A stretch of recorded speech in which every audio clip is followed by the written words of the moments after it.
사도신경으로 신앙 고백하심으로 9월 18일 월요일 새벽 기도회를 시작하도록 하겠습니다.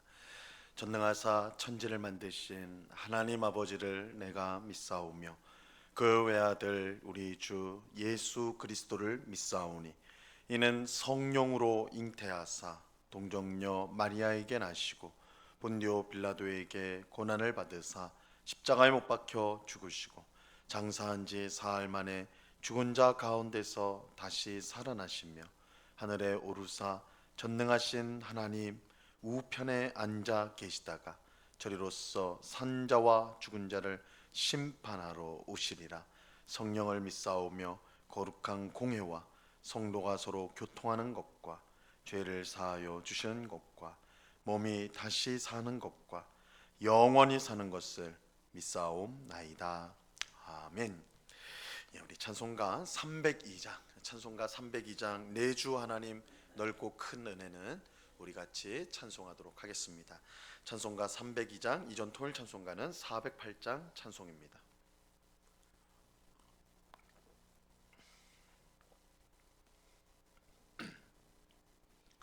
찬송가 302장을 같이 찬송합니다. 내 주 하나님 넓고 큰 은혜는 저 큰 바다보다 깊다. 높고 닷줄을 끌러 깊은 데로 저 한가운데 가보라. 언덕을 떠나서 장파에 배 띄워 내 주 예수 은혜의 바다로 내 맘껏 져가라. 왜 너 인생은 언제나 거기서 저 큰 바다 물결 보고 금잇 흐른 깊은 바다 속을 한 번에 헤아려 안 보나. 언덕을 떠나서 장파에 배 띄워 내 주 예수 은혜의 바다로 내 맘껏 져가라.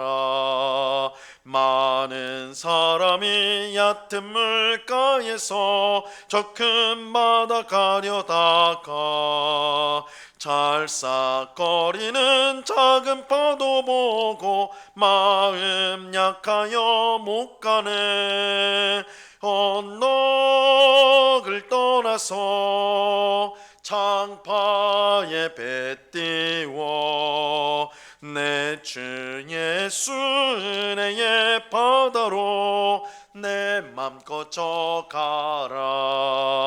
작곡 가거라. 이제 곧 가거라. 저 큰 은혜 바다 향해 작고 내노를 저 깊은 데로 가라. 망망한 바다로 언덕을 떠나서 장파에 배 띄워 내 주 예수 은혜의 바다로 내 맘껏 져가라. 아멘. 기도하겠습니다. 하나님 아버지 감사합니다. 이 새벽에도 저희를 사랑하여 주셔서 기도의 자리로 우리를 불러주심을 감사합니다. 하나님께서 예비하신 풍성한 은혜와 복을 우리에게 주시기 위해 우리를 부르신 줄로 믿고 이 시간 오직 주님만을 바라보는 모든 주의 백성들 될 수 있도록 주님 도와 주시옵소서. 우리의 모든 형편과 상황을 아시는 주님, 고난 가운데 환난 가운데 여러 가지 어려움 가운데 주님을 바라보기 힘들며 또한 세상의 것들에 우리의 마음이 끌 때도 많은 그런 연약하고 부족한 저희들입니다. 그러나 주님은 언제나 우리를 사랑하여 주시고 변치 않는 은혜와 변치 않는 사랑으로 우리를 품어주시고 끝까지 이끌어 주시는 줄로 믿습니다. 이 새벽에 다시 한번 주님을 위해 살겠노라 다짐하며 주님을 의지하고 주님을 붙드는 저희 모두가 될 수 있도록 믿음을 더하여 주시옵소서. 오직 성령으로 충만하게 하옵소서. 성령 하나님께서 우리를 온전히 다스려 주셔서 육체의 정욕을 따라 행하지 않고 성령을 따라 행함으로 우리의 삶 가운데 성령의 아름다운 열매를 풍성히 맺어 아버지 하나님을 기쁘시게 하는 저희가 되게 하여 주시옵소서. 육체로 심으면 사망을 거두고 성령으로 심으면 영생으로 거둔다고 말씀하셨사오니 오늘도 성령을 따라 행함으로 영생을 거두는 주의 백성들이 다 될 수 있도록 주님 도와 주옵소서. 이 시간 주의 말씀을 듣고자 합니다. 성령 하나님께서 밝히 조명하여 주셔서 주의 말씀의 뜻을 깨닫게 하옵시고 이 말씀을 마음에 새기고 또한 오늘 하루 순종함으로 하나님 앞에 영광을 돌리는, 더욱더 하나님께 가까이 나가는 저희들이 다 될 수 있도록 은혜 내리워 주옵소서. 귀한 은혜 주실 주님께 감사와 찬송을 올려드리오며 예수 그리스도 이름으로 기도드리옵나이다. 아멘. 우리 하나님 말씀을 다 같이 봅니다. 디도서 2장 11절에서 14절까지의 말씀을 우리가 다 같이 보도록 하겠습니다. 디도서 2장 11절에서 14절까지의 말씀입니다.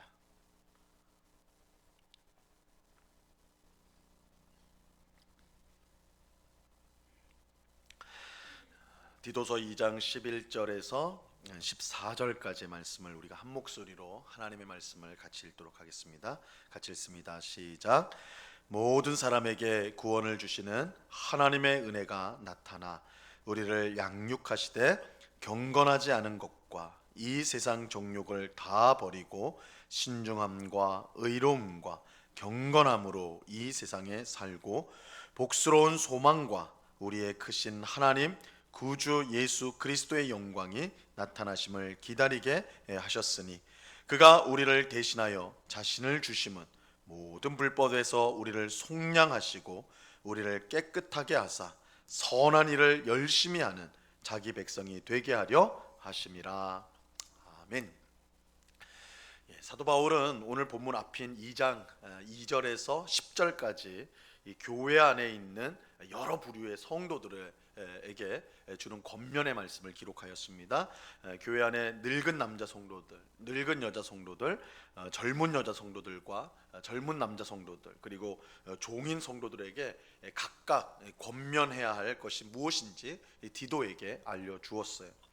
바울이 이처럼 교회를 이루고 있는 각각의 성도들에게 어떻게 살아야 할지 권면하는 이유는 이 구원받은 것으로 모든 것이 끝나는 것이 아니기 때문입니다. 이 구원이 가장 중요한 것이긴 하죠. 우리 성도에게 가장 중요한 게 뭐냐? 이 구원받는 겁니다. 구원이 가장 중요해요. 하지만 구원받았다고 해서 우리 인생이 다 끝나는 건 아니에요. 우리는 구원받은 후에 즉시 천국에 가는 것이 아니라 여전히 이 땅에 남아서 살아가게 됩니다. 그렇다면 당연히 구원받은 우리가 어떻게 이 땅에서 살아야 할까를 생각해야 합니다. 왜냐하면 구원받았다는 것은 우리가 이제 새로운 존재가 되었다는 뜻이고, 그렇다면 우리의 삶도 구원받기 이전과 이후가 분명히 달라야 하기 때문입니다. 우리가 구원받기 전에는 마귀의 지배 아래서 죄의 종으로 살아왔습니다. 이것은 우리가 인정하든 인정하지 않던 간에 우리가 마귀의 지배 아래서 죄의 종으로 살았다. 이것이 성경이 우리에게 말하는 거예요. 이때는 우리가 원하든 원치 않든 계속해서 죄를 지었어요. 죄의 종이기 때문이죠. 하지만 하나님의 은혜로 예수님을 믿음으로 구원받은 우리는 이제 마귀가 아닌 하나님의 지배를 받게 되고 또한 죄의 종이 아닌 의의 종이 되었습니다. 우리는 죄를 이기고 하나님을 기쁘시게 하는 삶을 살 수 있게 된 것입니다. 그렇게 우리는 하나님을 기쁘게 하는 삶이 무엇인지를 분명히 배워야 돼요. 이전에는 하나님을 기쁘시게 하는 삶을 살고 싶어도 그럴 수가 없었거든요. 죄를 짓는 삶을 살았지만 이제 구원받은 이후로는 하나님을 기쁘시게 하는 삶을 살 수 있게 되었어요. 그렇기 때문에 무엇이 하나님을 기쁘시게 하는가, 그것을 배워야 하는 것입니다. 또 그 삶을 살 수 있는 은혜와 능력을 우리는 계속해서 공급받아야 하는 것입니다. 그래서 바울은 교회 안에 있는 다양한 부류의 성도들에게 각각 권면의 말씀을 주었어요. 이 무엇이 하나님을 기쁘시게 하는 삶인지를 알려주었던 것입니다. 오늘 우리가 함께 읽은 본문도 마찬가지입니다. 오늘 본문 말씀의 핵심은 구원받은 우리가 이 땅에서 어떻게 살아야 하는가, 구원받은 우리가 이 땅에서 어떻게 살아야 하나님을 기쁘시게 하는 삶을 살 수 있을까 하는 것입니다. 바울은 세 가지로 설명을 해주고 있어요. 세 가지로 설명을 해주는데, 첫째는 버려야 된다, 버려야 된다. 둘째는 살아야 된다, 살아야 된다. 셋째는 기다려야 한다, 이렇게 말하고 있습니다. 이 버리고 살고 기다리는 것이 이 구원받은 우리 성도의 삶이다, 이렇게 말하고 있어요. 그리고 이것을 가능하게 하는 것이 하나님의 은혜라고 오늘 말씀하고 있습니다. 오늘과 다음 시간을 통해서 이 내용들을 우리가 이제 자세히 살펴보도록 하겠습니다. 자, 먼저 오늘 본문 11절 말씀을 보세요. 11절, 모든 사람에게 구원을 주시는 하나님의 은혜가 나타나. 우선 우리는 이 말씀을 오해해서는 안 됩니다. 모든 사람에게 구원을 주신다, 이렇게 말씀하니까 말 그대로 예수님을 믿던 믿지 않던 이 세상의 모든 사람이 구원을 받는구나, 이렇게 생각을 하면 안 돼요. 그런 뜻의 말씀이 아닙니다. 성경은 예수님을 믿는 사람은 구원을 받지만 믿지 않는 사람은 구원을 받지 못한다고 분명하게 말씀을 하고 있어요. 요한복음 3장 18절에 보면, 그를 믿는 자는 심판을 받지 아니하는 것이요 믿지 아니하는 자는 하나님의 독생자의 이름을 믿지 아니함으로 벌써 심판을 받은 것이니라. 예수님을 믿지 않는 사람은 이미 심판을 받았다. 예수님을 믿지 않고는 구원받을 길이 전혀 없습니다. 자, 그렇다면 왜 모든 사람에게 구원을 주시는 하나님의 은혜가 나타났다, 이렇게 말하는 것일까요? 그것은 하나님의 은혜가 얼마나 큰지를 알려주기 위함인 것입니다. 하나님의 은혜가 얼마나 큰지. 하나님의 은혜는 참으로 크고 풍성합니다. 얼마나 크고 풍성하냐면 모든 사람을 구원하기에 부족함이 없을 정도입니다. 그래서 하나님의 은혜가 부족해서, 하나님의 은혜가 미치지 못해서 구원받지 못하는 사람이 있을 수가 없다라는 거예요. 문제는 이 크고 풍성한 은혜를 사람들이 거부한다는 것이죠. 받아들이질 않아요. 하나님께서 아무리 좋은 것을 주신다 해도 그것을 거부하면 받을 수가 없는 거예요. 하나님은 우리를 인격적으로 대하십니다. 우리를 하나님의 형상을 가진 존귀한 존재로 우리를 대하세요. 그래서 원치 않는 것을 억지로 하도록 하지 않으십니다. 그것은 하나님의 은혜를 싸구려로 만드는 것이고, 사람을 짐승 취급하는 것이고, 하나님을 독재자로 만드는 것이기 때문입니다. 하나님의 은혜는 분명 모든 사람을 구원하고도 남을 정도로 크고 풍성해요. 그래서 그 어떤 흉악한 죄인이라도 예수님을 믿고 회개하면 구원을 받게 되는 거예요. 하지만 아무리 의로운 삶을 산 사람이라도 예수님을 믿지 않는다면 그는 구원을 받을 수가 없습니다. 하나님의 은혜를 거부하고 구원에 이를 사람은 이 세상에 아무도 없어요. 오늘 본문에서 바울은 모든 사람을 구원하고도 남을 크고 풍성한 하나님의 은혜가 나타났다, 이 은혜가 나타났다 말하고 있어요. 이 바로 하나님의 아들 예수 그리스도를 통해 온 세상에 분명하게 드러나게 된 것입니다. 물론 예수님이 오기 전에도 하나님의 은혜가 나타났어요. 하나님의 은혜가 이 세상에 나타났습니다. 구약 성경에서 우리는 하나님의 은혜가 나타났다는 것을 분명히 보게 되죠. 믿음의 사람들에게 하나님의 은혜가 나타났어요. 구약 시대에도 분명히 하나님의 은혜가 나타났습니다. 하지만 예수님이 오신 후 나타난 하나님의 은혜, 예수님과 함께 나타난 하나님의 은혜는 예수님이 오기 전에 나타난 은혜, 구약 성경에 나오는 은혜에 비하면 말로 할 수 없이 크고 위대합니다. 이것은 마치 밤을 비추는 달과 별을 낮을 비추는 해와 비교하는 것과 비슷해요. 이 깜깜한 밤에, 칠흑과 같은 깜깜한 밤에 달과 별은 환한 빛을 내지요. 그것으로도 환하다, 이렇게 말할 수 있을 것입니다. 하지만 낮의 해와 비교하면 사실 그건 아무것도 아니죠. 달과 별이 내는 빛은 해에 비교하면 아무것도, 태양에 비교하면 아무것도 아니라는 거예요.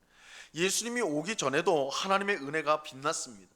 하지만 예수님을 통해 나타난 빛은 그것과 비교해서 너무나 밝고 위대한 거예요. 우리는 예수님이 오신 이후에 사는 것이 얼마나 복된 일인지, 우리가 그렇잖아요. 예수님이 오신 이후에 이 땅을 살아가는 우리가 얼마나 복된 사람들인지를 분명히 알아야 돼요. 똑같은 하나님의 은혜지만 구약시대나 신약시대나 사실은 하나님의 은혜는 다른 건 아니에요. 그 본질은 똑같아요. 구약시대 사람들도 똑같이 하나님의 은혜, 우리도 똑같은 은혜를 받아요. 똑같은 은혜예요. 하지만 구약 백성보다 신약 백성인 우리는 훨씬 크고 위대한 은혜를 경험하고 있어요. 히브리서 11장 39절과 40절은 이렇게 말씀합니다. 이 사람들은 다 믿음으로 말미암아 증거를 받았으나 약속된 것을 받지 못하였으니 이는 하나님이 우리를 위하여 더 좋은 것을 예비하셨은즉 우리가 아니면 그들로 온전함을 이루지 못하게 하려 하심이라. 여기서 말하는 이 사람들, 그들은 구약 백성들을 말하는 거예요. 구약 백성도 우리와 같은 믿음을 가지고 하나님으로부터 약속을 받았어요. 문제는 구약 백성들은 약속만 받았지 성취를 받지는 못했다는 거예요. 우리는 예수님 때문에 약속과 함께 성취도 똑같이 받았습니다. 예수님이 오신 이후에 우리들은 이 구약 시대 백성들이 받았던, 우리가 똑같은 약속을 받았지만 그들은 이루어지는 것을 보지 못한 반면에 우리는 예수님을 통해 이루어진 것을 보고 그 성취된 것을 받았다라는 점에서 우리는 구약 시대의 성도들보다 훨씬 큰 은혜, 위대한 은혜를 누리고 있다는 거예요. 근데 오늘 본문이 강조하는 것은 이것입니다. 예수님을 통해 하나님의 크고 위대한 은혜가 오늘 우리에게 나타났어요. 그런데 이 은혜는 우리에게 구원만 주는 것이 아니라 우리가 이 땅을 살아가는 동안 하나님을 기쁘시게 하도록 우리를 양육한다는 거예요. 하나님의 은혜가 우리를 구원하고 또한 우리를 양육한다라고 말하고 있어요. 자, 12절 말씀을 보세요. 12절. 우리를 양육하시되 경건하지 않은 것과 이 세상 정욕을 다 버리고 신중함과 의로움과 경건함으로 이 세상에 살고. 우리는 우리를 양육한다 이렇게 말씀하고 있죠. 이 무엇이 우리를 양육합니까? 하나님의 은혜가 우리를 양육한다라고 말해요. 우리를 양육한다. 이 양육이라는 것은 아이를 성장하도록 만드는 것을 양육이라고 그러죠. 아이를 성숙시키는, 크게 만드는 것을 우리가 양육이라고 하는데, 하나님의 은혜가 우리를 양육한다는 것은 우리가 하나님의 은혜를 통해서 교육을 받고 훈련을 받아서 하나님을 기쁘시게 하는 그런 성숙한 성도가 된다는 것입니다. 우리는 하나님의 은혜로 구원을 받았을 뿐만 아니라 하나님을 기쁘시게 하는 성도로 양육을 받게 됩니다.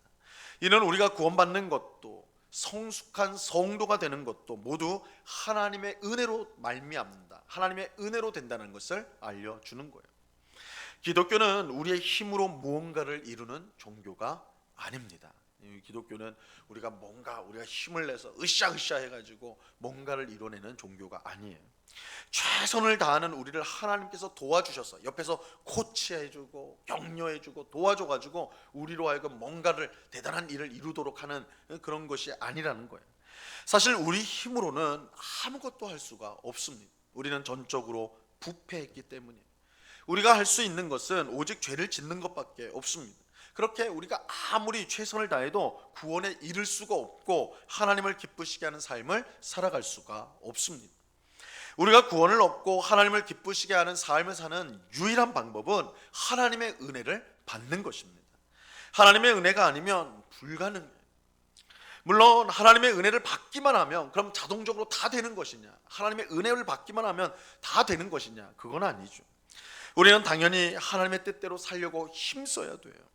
가만히 있으면 자동적으로 하나님의 뜻대로 사는 것은 아닙니다. 하지만 하나님의 은혜가 없으면 우리의 그 어떤 노력도 헛될 수밖에 없습니다. 그렇게 언제나 하나님의 은혜가 먼저예요. 하나님의 은혜가 먼저예요. 하나님의 은혜가 임해야 우리가 구원을 받고 하나님을 기쁘시게 하는 삶을 살아갈 수가 있는 거예요. 하나님의 은혜가 임해서 구원을 받아야지 우리가 하나님을 기쁘시게 할 수 있는, 기쁘시게 하고자 하는 그런 마음을 가지게 되고 의지를 가지게 되고 그래서 최선을 다할 수가 있는 거예요. 하나님의 은혜가 우리를 양육하는 것입니다. 자, 그렇다면 하나님의 은혜는 우리를 어떻게 양육을 할까요? 제가 처음에 말씀드린 대로 세 가지, 우리로 하여금 버리게 하고 살게 하고 기다리게 하는 것으로 우리를 양육을 합니다. 이 세 가지를 통해서 하나님을 기쁘시게 하는 삶을 살도록 우리를 양육하는 거예요. 이 세 가지가 무엇인지, 구체적인 내용, 이 버리고 살게 하고 기다리는 게 무엇을 뜻하는 것인지 그 구체적 내용은 우리가 다음 시간에 살펴보도록 하겠습니다. 오늘 주신 말씀에서 우리가 무엇보다 주목해야 될 사실은 오직 하나님의 은혜로 우리가 구원을 받고 양육을 받는다라는 것입니다. 이 놀라운 하나님의 은혜가 예수님을 통해 오늘 우리에게 이미 주어졌습니다. 이 사실을 믿고 그 은혜에 감사하고 또한 그 은혜를 더욱 풍성히 누릴 수 있도록 기도하는 오늘 우리 모두가 될 수 있기를 바랍니다. 하나님 베푸시는 은혜를 거부한다면요, 받을 수가 없어요. 하나님이 우리를 향해서 엄청난 선물을 가지고 계신데 우리가 그것을 거절한다면 받을 길이 없습니다. 우리는 마음을 활짝 열고 우리에게 베푸신 그 구원의 은혜를 더욱더 풍성히 누리고 또한 우리를 하나님을 기쁘시게 하는 자로 만드는 그 은혜를 또한 풍성히 주시도록, 우리에게 넘치게 주시도록 우리는 항상 간구해야 하는 것입니다. 그럴 때에 우리는 구원의 확신을 가지고 또한 하나님을 기쁘시게 하는 자로 양육되는, 점점 더 성숙해가는 그런 복된 성도가 될 것입니다. 이 은혜가 이 새벽에 기도하는 우리 모두에게 충만히 넘치기를 우리 주님의 이름으로 간절히 축원합니다. 기도하겠습니다. 하나님 아버지, 감사합니다. 하나님의 은혜가 우리를 구원할 뿐만 아니라 우리를 하나님을 기쁘시게 하는 성도로 그렇게 양육을 합니다. 주님, 우리가 철이 들어서 스스로 하나님을 기쁘시게 할 수가 없습니다. 우리가 믿음 생활을 오래 했지만 여전히 우리의 마음은 세상을 향해 움직이고 욕심을 따라 살려고 하는 그럴 때가 너무나 많습니다. 하나님의 은혜가 우리의 마음에 충만하지 않으면, 우리를 온전히 다스려 주지 않으면, 우리를 양육하지 않으면 우리는 하나님을 기쁘시게 할 수가 없습니다. 이러한 사실을 우리가 꼭 기억하고 이 새벽에도 하나님의 은혜를 겸손히 구하는 저희들 되게 하여 주시옵소서. 하나님은 우리를 너무너무 사랑하셔서 우리가 구할 때에 후히 주시는 그런 풍족하신, 풍성하신 하나님이신 줄로 믿습니다. 구하는 자에게 주시겠다고 약속하셨사오니 이 새벽에 간구하는 모든 성도들 심령 가운데 하나님의 은혜로 충만하게 하여 주시옵소서. 그래서 하나님의 충만한 은혜로 오늘도 하나님을 기쁘시게 하는, 또한 이웃을 유익하게 하는 복된 성도의 삶을 살아가는 저희가 되게 하여 주옵소서. 우리 마음속에 있는 모든 악함들, 또한 미혹에 넘어지려고 하는 그런 연약한 것들이 하나님의 은혜로 새로워지고 힘을 얻고 변화되어진 모습으로 살아갈 수 있도록 주님 주장하여 주시옵소서. 아버지 하나님, 오늘부터 이제 목요일까지 우리 교회가 속한 합심교단의 총회가 있습니다. 전국에서 대표자들이 함께 모여서 교회의 현안들, 또한 이 사회에 우리가 복음을 어떻게 또한 드러낼지, 이러한 또한 여러 이단의 문제들, 여러 문제들을 함께 의논하게 될 텐데, 무엇보다 살아계신 하나님 앞에서 성령의 인도를 따라 모든 결정이 이루어질 수 있도록 주님 역사하여 주시옵소서. 그래서 모든 지교회들이 든든히 서가는 그런 복된 결정들이 이루어질 수 있도록 사람의 지혜가 아닌 오직 하나님의 지혜, 그리스도의 지혜로 모든 일들이 이루어질 수 있도록 하나님께서 주장하여 주시옵소서. 아버지 하나님, 또한 우리 가운데 있는 모든 연약한 육신의 연약함으로 또한 마음의 연약함으로 고통당하는 성도를 위해서 기도합니다. 주님, 주의 능력으로 임하여 주사 모든 연약함들이 떠나가게 하여 주옵시고 강건하게 하여 주셔서 건강함으로 주님을 섬길 수 있도록 하나님 도와 주시옵소서. 항암 치료를 받고 여러 가지 또한 병원에서 치료를 받고 있는 많은 성도들이 있습니다. 또한 집에서 치료를 받는 성도들이 있습니다. 찾아가 주시고 능력의 손으로 붙들어 주셔서 속히 일으킴을 얻을 수 있도록 주님 도와 주시옵소서. 마음에 두렵고 또한 무섭고 근심 가운데 짓눌린 성도들이 있다면 하나님, 세상이 알 수도 줄 수도 없는 참된 평강을 그들의, 우리 성도들의 심령 가운데 부어주사 주님으로 인하여 평화롭고 주님으로 인하여 안심하고 주님으로 인하여 확신하며 이 땅을 살아갈 수 있도록 주님 도와 주시옵소서. 이 새벽의 간구는 우리 모두의 기도를 주님께서 들어주시는 줄로 믿습니다. 하나님을 바라보며 믿음으로 간구하여 응답받는 복된 새벽 될 수 있도록 역사하여 주시옵소서. 감사와 찬송을 주께 드리오며 예수 그리스도 이름으로 기도드리옵나이다. 아멘. 하늘에 계신 우리 아버지여, 이름이 거룩히 여김을 받으시오며 나라에 임하옵시며 뜻이 하늘에서 이룬 것 같이 땅에서도 이루어지이다. 오늘날 우리에게 일용할 양식을 주옵시고 우리가 우리에게 죄 지은 자를 사하여 준 것 같이 우리 죄를 사하여 주옵시고 우리를 시험에 들게 하지 마옵시고 다만 악에서 구하옵소서. 내게 나라와 권세와 영광이 아버지께 영원히 있사옵나이다. 아멘.